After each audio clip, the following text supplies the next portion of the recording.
We are painting wonky birds today and testing out new inks, but neither of these things is actually the point. This is something that no one is talking about in watercolor land, and it's time for that to change.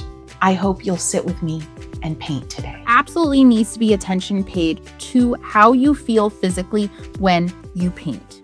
I am going to paint with these today. I'm going to show you how to work with a limited color family, because when I purchased these, there were only 3 color families available. It was like blues, greens, and they were more like warm greens for sure. And then like pinks, purpley. I'm not going to lie. I was completely influenced by the packaging of these inks. I did not know if they were pigment based or otherwise. And yeah, I'm really happy to share that these are pigment based. The packaging is super lovely and specific. Shake well, shake well, shake well. These have been pretty easy to open. Now I have decided to bring in a second of the warm colors just because this one caught my eye, and I hope it proves to be as interesting as it appears to be. I actually think it's important to know because so many in the community do have like mobility considerations, and it's not something we talk about a lot, how easy the packaging is to open, to, you know, how we hold our brushes to be most comfortable. And it's something that I've committed to talking about more because it's been on my mind for quite a few years. And like, why is nobody talking about this? And I often talk about handholds and finding what's comfortable for you. I love the packaging. I love the slim body of the bottle. So different from a lot of your classic ink bottles. And let's take a look at how much 15 ml versus 30 ml. Okay, so this is half the size. This is half the size of this. So just consideration in terms of pricing, and I will go ahead and put that pricing up on the screen so you can see it. But I do, to be honest, it takes me forever to go through any kind of ink, watercolor ink. It's crazy. So I have this Clairefontaine bamboo watercolor paper. I have this like charcoal handmade watercolor paper, kind of black, but really a dark gray. And then I have this vintage toned paper you've seen me use in previous videos. If you haven't seen those yet, check in the description below and I will show you the link so you can get caught up.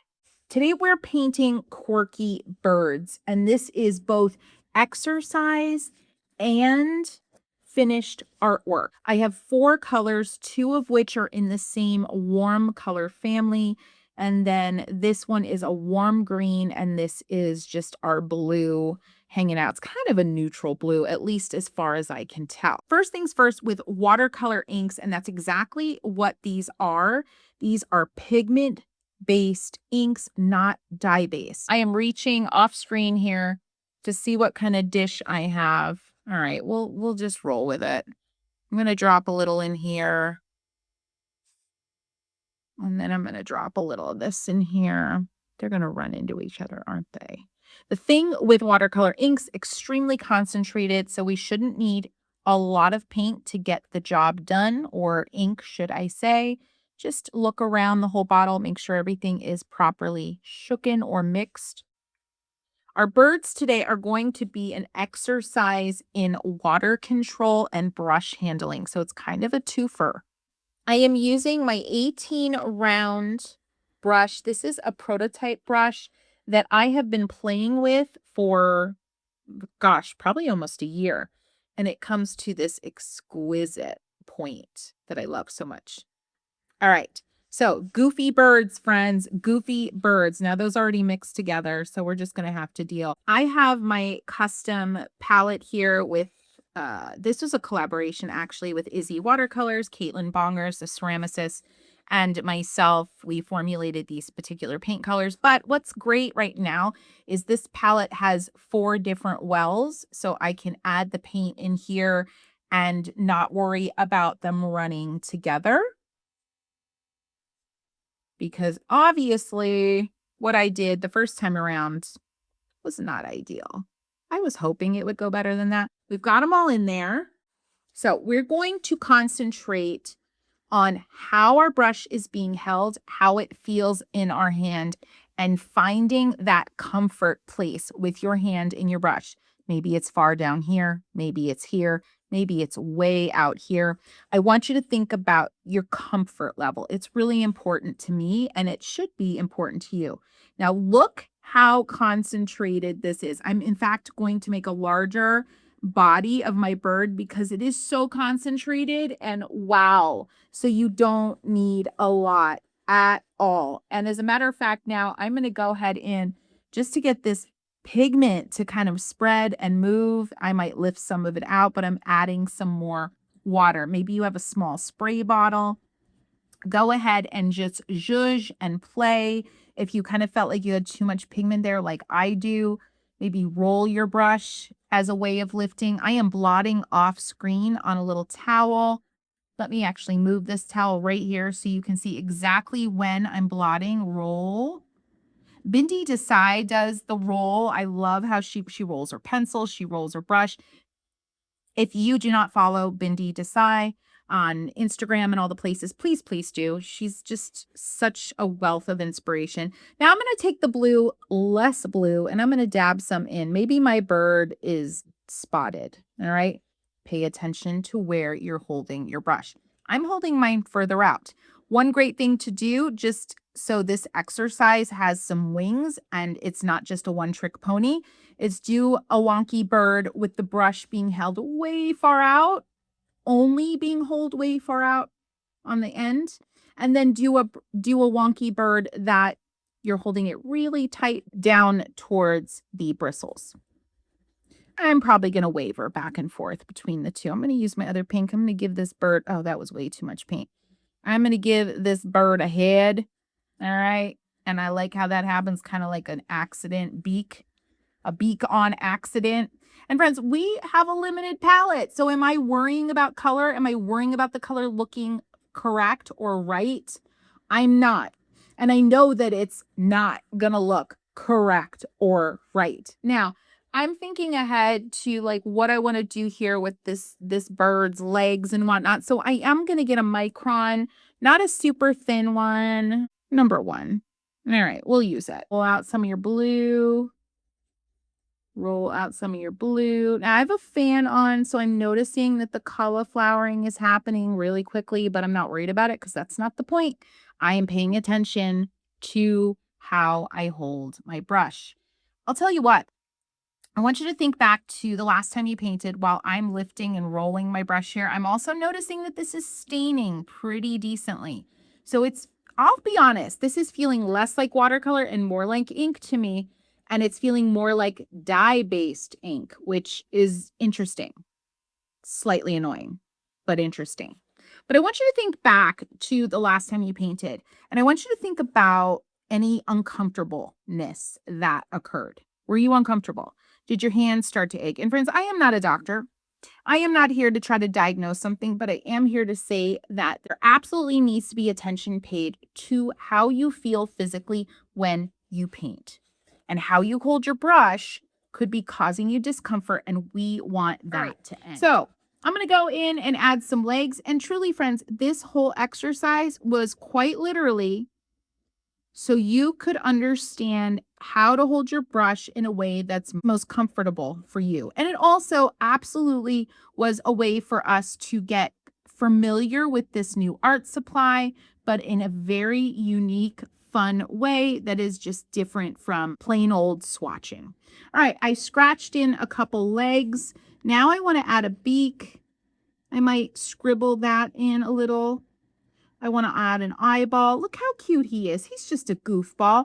I want to add a little tuft on his head, just 3 little elongated, I don't know, spears, whatever. I'm going to outline. Now, this is just the fun part. Now, you can also think about where you're holding your pen. I'm holding mine far down and also kind of perpendicular to the page. And that can be something that relieves tension. It certainly does for me. And I'm just kind of defining some of these spots this little boo-boo has, right? He's cute. I don't know, a little tail maybe. Boop-a-doop. Just make it up. Make it up as you go. I'm going to add some detail. Up and down, up and down. This is just fun. Notice, how does your hand feel? How does your hand feel? That's what's important here today. I'm going to outline him because it just feels right. But I'm outlining him. This is a margin outline. We're leaving white of the paper on purpose. I didn't go around the beak. It just didn't feel right. Isn't that a cute little fun outline style? Love that so much. Maybe some scratchy ground here. Maybe if your hand is not feeling comfortable, please change your grip. Try something else. If you're a note taker, if you're a type A artist, you might want to make a note here. My hand actually felt really cramped. Cramped holding, I think I spelled that wrong. Cramped holding down low. I know this might seem crazy to you, but this affects us. This affects how we make art, how we feel, how long we paint. And I'm going to say micron 1. And I will say, friends, the thicker the barrel is on a brush or on any kind of mark making instrument, the less fatigue I find my hand has, the least amount of fatigue I find. So just keep that in mind. That may not be the case for you. That absolutely may not be the case for you, but it is worth a think. Okay. It's worth giving it a thinker. All right. All right. That's our first goofy bird. I want to try out the other colors on the other paper. So I'm going to go ahead and grab this tinted paper, and we are going to wrap up with the dark, dark, dark charcoal paper. This time I want to use the green because we haven't used it yet. Oh, I already have the green on my palette here. Yes, yes. And I'm going to try to remember we don't need a lot. So I wet my brush first and went in. I feel like I want to make a long bird. Ooh. Already love this so much more on this particular paper, although it oddly kind of soaked right into the paper there in a weird way. I don't know how I feel about that. Again, this stuff is acting like ink, like dye-based ink. I'm just going to make some wings like he's, I don't know, doing the YMCA or something. So you have just basic elements. You have wings, you have tail feathers, you have a head, you have a body, you have legs. And that's all we're really worrying about. I'm going to grab a little blue and maybe do like a little, maybe he's just a spotted striped variety of something. All right. Pay attention to where your hand is holding the brush. How's it feeling? How's it feeling? You may want to consider, when we talk about comfort level when we're painting or drawing, consider turning your paper. It can make such a huge difference. All right. I don't know why, but I like to start with the legs. I feel like this one should have a little knee bone. I don't know, like little bony birdie legs and little bumpy ankles, and just scribble in some darkness. So it's not just one single line. Maybe he's dancing. So I'm going to make this leg kind of straight, but still we got to get that kneecap in because that's just adorable. This is where you have fun, but also keep paying attention to, you guessed it, how your hand's feeling. Do you want to turn your page? Do you want to turn your page? Then turn it. Then turn it, y'all. Turn it. All right. Yeah, my dude is dancing. He's getting the he's getting the jig on. All right, we're gonna just get his beak in, just very simple. This part is meant to be fun while still giving you kind of information about how you're holding your brush and how your pen is feeling in your hand and all the things. Let's do.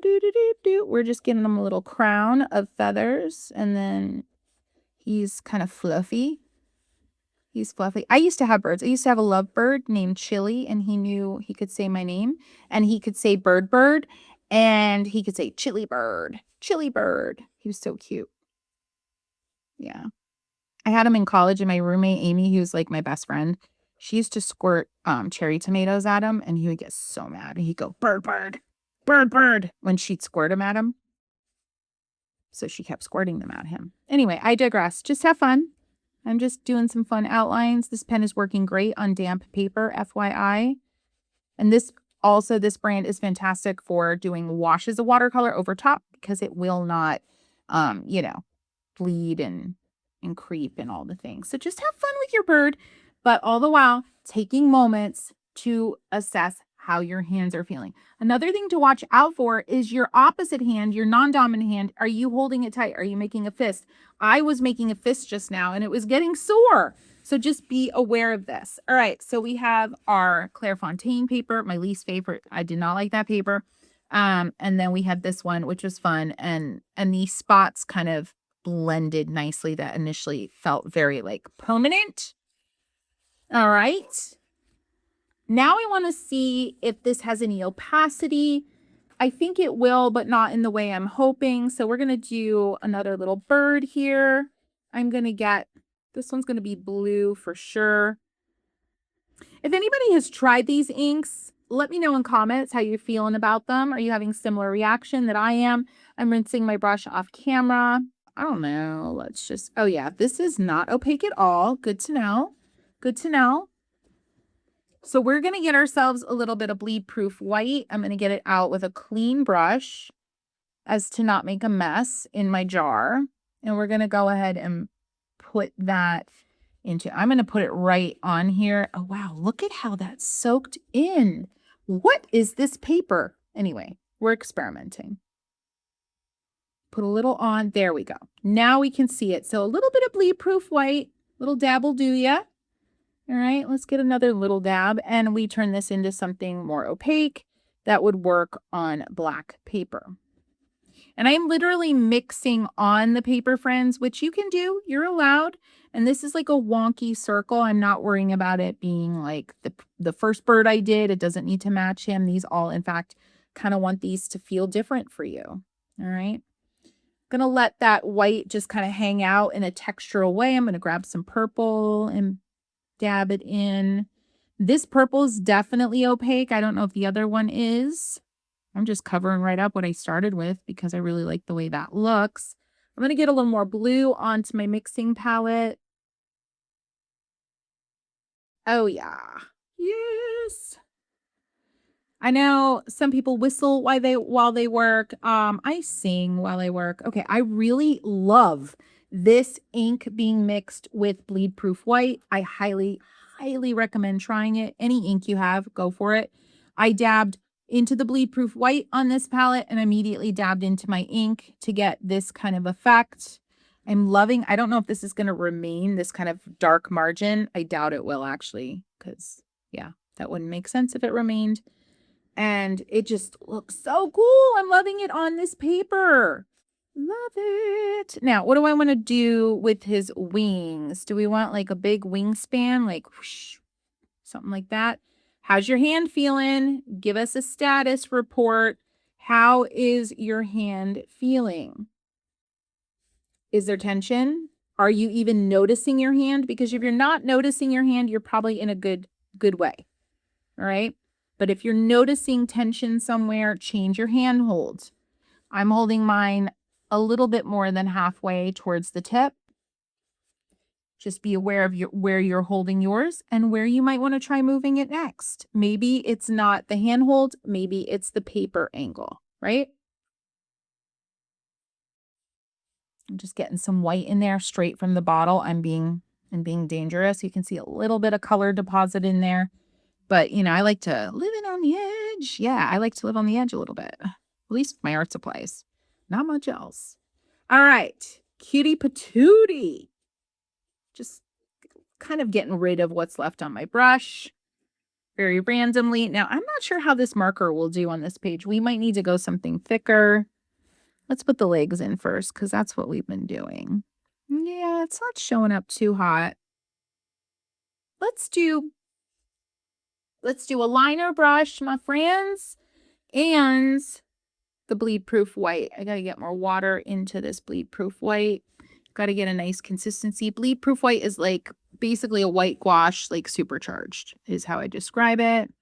And let's do our outline with our liner brush, which we're going to have to get re-wet often because it's synthetic, but I do still love the control it gives. And notice where you're holding that.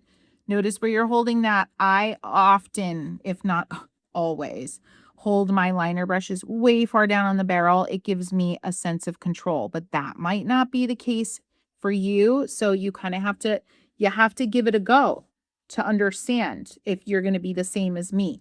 And I'd be surprised if you were the same as me. Some of you will be, but not all. All right. I'm going to go in here, hold it even further down to cover up what I did with that pen, and rough in his cutie patootie little stick legs and just a little hint of his claws, and then angle this one in a little. I don't know. Maybe now he looks like he has, I don't know what, but whatever. It's not about the bird.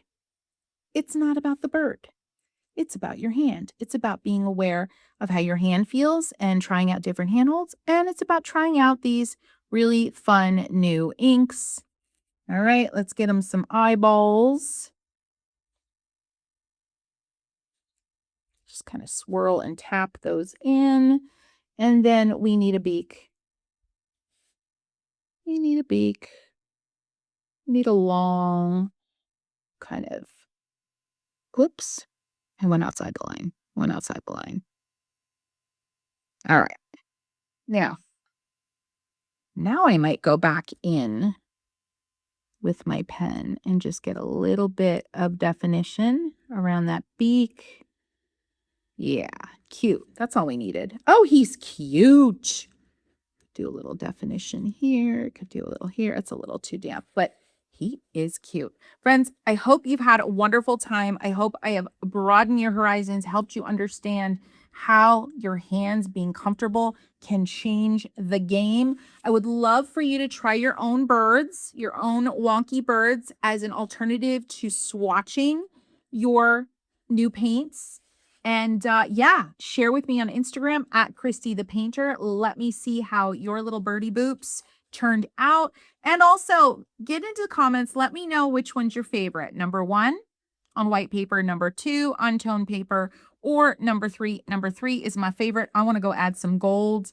And so I'll see you later. Happy painting.